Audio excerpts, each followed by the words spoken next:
Okay, Mark, tell us your experience while preparing and completing your document. Well, in preparing my documents, hindi naman ako nahirapan kasi yung Magnifica talaga yung magpo-process ng papers. So, I don't have to worry about my papers, kung kailan siya matatapos, kasi sila na yung bahalang mag-prepare na. Okay, so how do you feel that you had your visa now?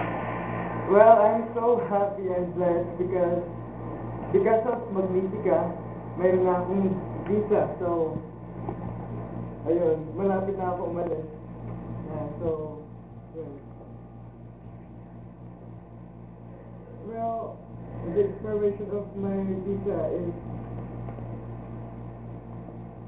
here, as you can see. Yan. So what can you say about your experience in processing your application with Magnifica?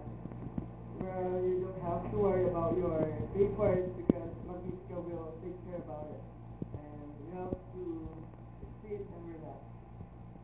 That's all I can say in Magnifica. But they prepare my papers. Okay, so what message can you give to the future applicants of Magnifica documentation consultancy service? So, well, guys, if you're planning to apply or if you're planning to apply here in Magnifica, you don't have to worry because Magnifica is worth I don't know